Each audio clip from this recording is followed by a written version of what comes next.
The entire plane stood up. All 184 passengers. Business travelers dropped their laptops. Parents lifted their children. Even the man who'd been yelling at the flight attendant rose to his feet. They weren't clapping yet.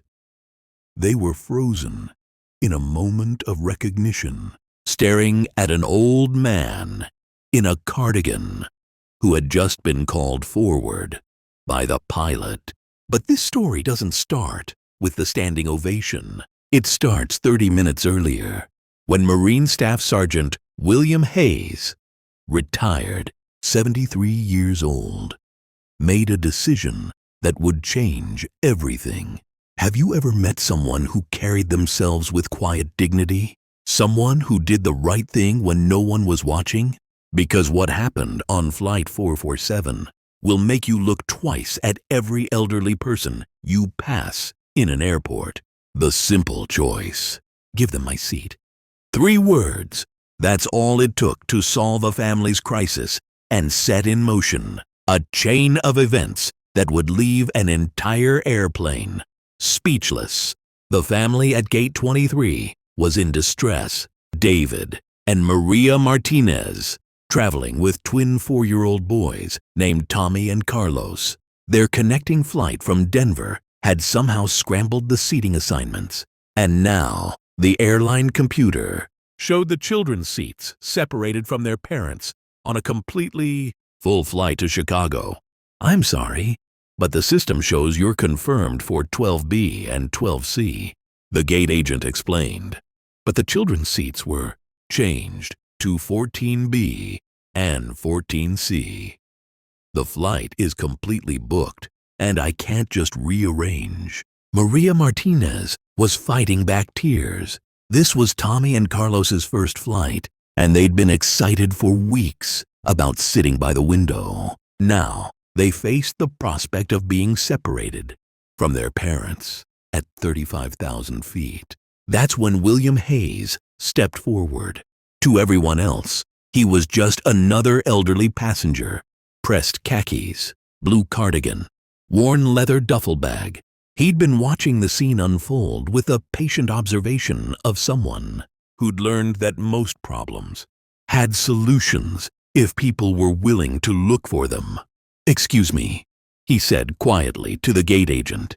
"What exactly is the issue here?" The agent looked up, clearly irritated. "Sir, please proceed to boarding. We'll handle this." "I'm sure you will," William replied evenly. "But I'd like to understand the situation first." Maria turned toward this stranger. "Our boys' seats got moved somehow, and they're saying we can't sit together. They're only 4 years old." William looked down at Tommy and Carlos. One had stopped crying and was staring up at this calm person in the middle of their chaos. The other was clutching a stuffed elephant, overwhelmed by the boarding process. "Where are the children's seats now?" William asked. 14B and 14C, the agent replied impatiently. "But as I explained, 14B and 14C, William repeated, checking his boarding pass. Right next to 14A, he studied the pass. The window seat he'd specifically requested 6 months ago, not for the view, but because it was furthest from the aisle, furthest from having to explain the Purple Heart hidden in his jacket pocket. "I give them my seat." 14A. Window seat. "Put me wherever the children were supposed to sit." "Sir, I can't just—" "Why not? They need to sit together." "I don't. Make the change." The agent stared at him. Those are middle seats in the very back, no legroom." "Ma'am, I've slept in foxholes with artillery overhead. I think I can handle a middle seat." 5 minutes later, William Hayes was walking towards seat 27E. Behind him, a family of 4 was settling into 14A through 14D, the twin boys already pointing excitedly out the window, while their parents kept looking back at the man who had solved their problem without hesitation. Here's the thing about true veterans. They don't do the right thing for recognition. They do it because someone raised them to understand that service doesn't end when you take off the uniform. William found his middle seat between a college student and a sleeping businessman. He'd been reading for 10 minutes when Tommy Martinez appeared in the aisle, holding his stuffed elephant. "Mister," the boy said solemnly, "my mama says thank you for giving us your seat." William closed his book. "You're welcome, buddy. Are you excited about flying?" Tommy nodded vigorously. "It's my first time. We're going to see Grandma Rosa." That's wonderful. Make sure you wave at the clouds for me, okay? Okay, are you a soldier?" The question came with the direct curiosity only children possess. William looked down at this 4-year-old who had somehow seen something dozens of adults had missed. "I used to be, a long time ago. My grandpa was a soldier too. He has medals in a box." Before William could respond, David Martinez appeared. "Tommy, come back to your seat." "He's not bothering me," William said, standing and extending his hand. "William Hayes."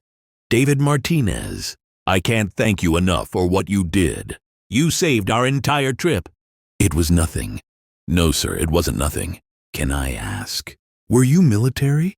"Marines," William replied simply. "Retired." "Thank you for your service." William nodded the way veterans do, appreciative but uncomfortable, as if being thanked for doing their job was unnecessary. But sometimes the universe has other plans. When the past catches up, 20 minutes after takeoff, the pilot's voice crackled over the intercom. "Ladies and gentlemen, we're experiencing a minor mechanical issue. We need to return to the gate for about 30 minutes while maintenance takes a look." A collective groan rippled through the cabin. William simply reopened his book and settled in to wait. Complaining about things beyond your control was energy better spent elsewhere. But as minutes passed, he became aware of a commotion ahead.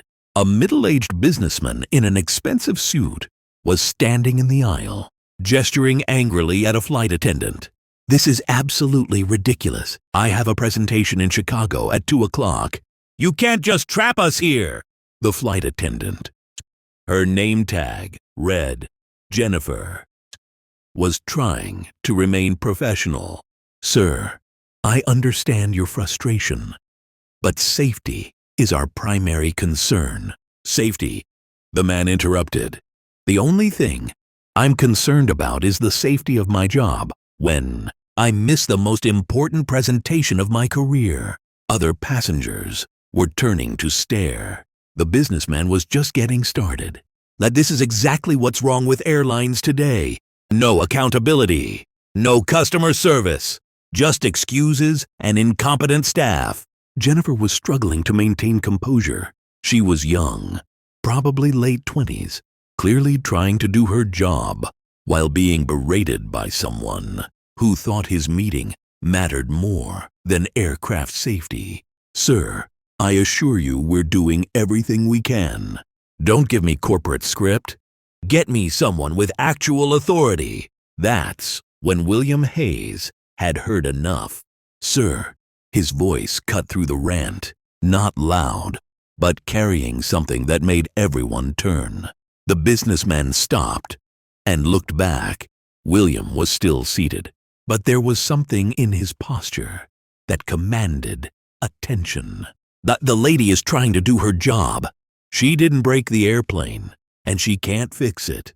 But she deserves your respect, not your abuse." Mind your own business, old man." William stood slowly. Even with his slight limp, there was something about the way he moved that suggested this was not a man easily intimidated. "This became my business when you started yelling at someone trying to help you." The businessman looked around and realized every passenger was staring at him with disapproval. "Who the hell do you think you are?" "I'm someone who knows the difference between a problem and an inconvenience," William replied calmly, "and someone who was raised to treat people with respect. The fight went out of the businessman. He sat down heavily, muttering under his breath. Jennifer walked back to William's row. "Thank you. You didn't have to do that." "Yes, I did." She studied his face. "You remind me of someone. My grandfather. He was military, too." "What branch?" Marines, Vietnam." William's book slipped slightly. "What was his name?" "Frank Sullivan." But everyone called him Sully. And suddenly the world stopped moving. Sully. Sergeant Frank Sullivan. Big Irish guy with red hair and a laugh that could be heard 3 foxholes away. The man who'd saved William's life and died in his arms. In 1971, March 15th. Rice paddy outside Da Nang. Roadside bomb. Shrapnel tearing through William's leg, leaving him unconscious in the mud while automatic weapons fire erupted from 3 directions. He'd awakened to find Sully dragging him toward a drainage ditch. The big Irishman's uniform already dark with blood from a sniper's bullet. But Sully hadn't stopped. He'd pulled William to safety, applied a tourniquet with hands that were starting to shake, and radioed for medevac while enemy fire snapped overhead. They'd waited in that ditch for 43 minutes while Sully's life leaked out through a hole in his chest.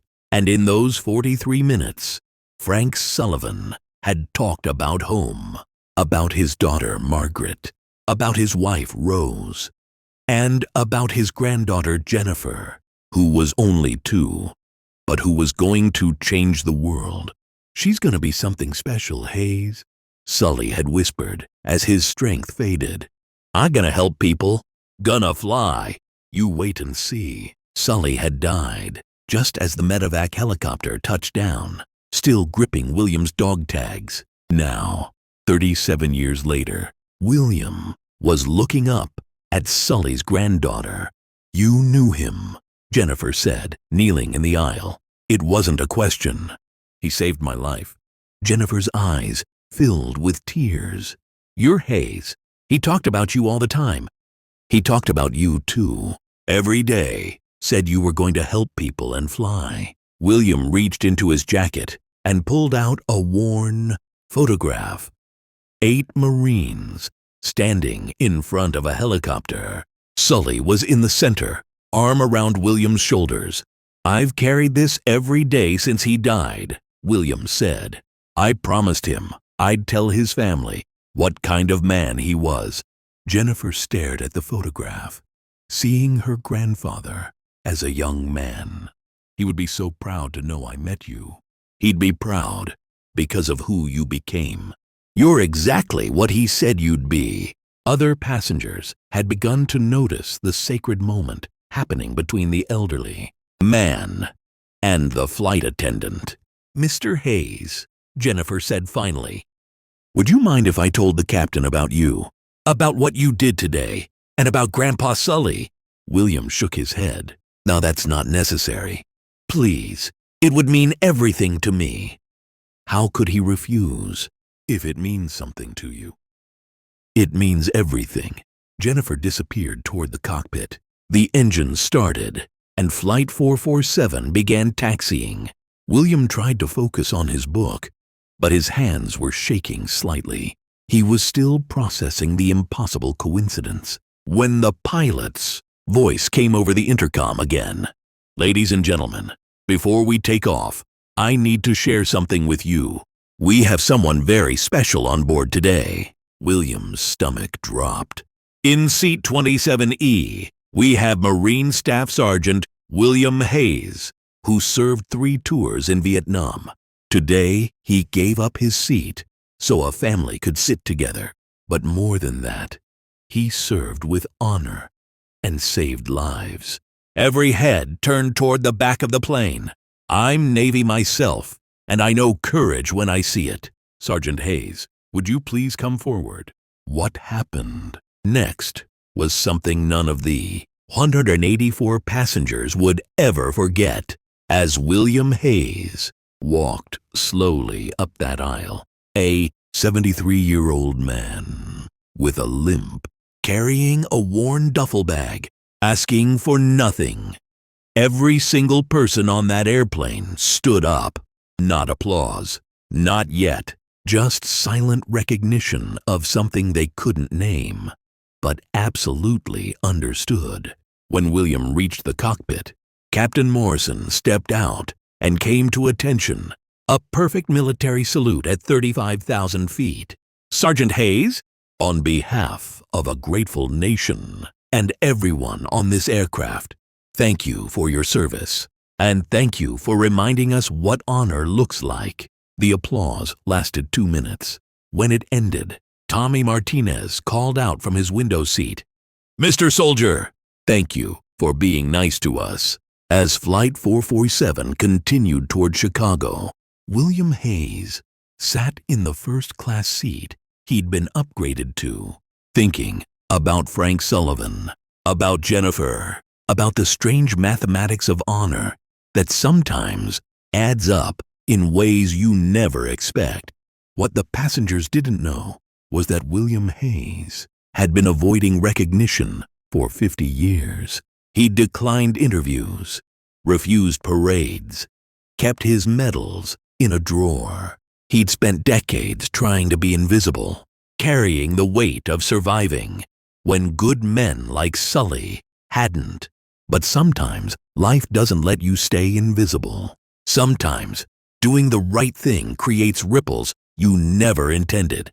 Jennifer Sullivan kept flying, remembering her grandfather's stories about honor. That doesn't need announcements. The businessman apologized before landing.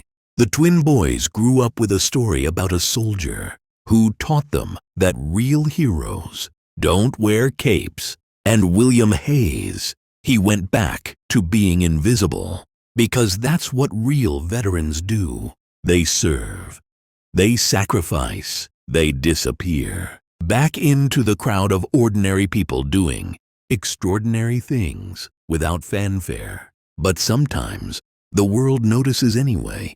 So here's my question for you. Have you ever encountered someone like William Hayes? Someone who carried themselves with quiet dignity? Someone who did the right thing without expecting recognition? Share their story in the comments. Tell us about the veterans in your life, the quiet heroes, the people who serve others without fanfare. Because recognizing goodness in others is how we keep it alive. If this story reminded you that honor never goes out of style, hit that subscribe button and help us share more stories from veterans who changed the world simply by being in it. And remember, the next time you see someone quietly doing the right thing, say thank you. You might be honoring a legacy that goes back decades. Welcome to Stories from Veterans, where every story matters and every veteran deserves to be remembered.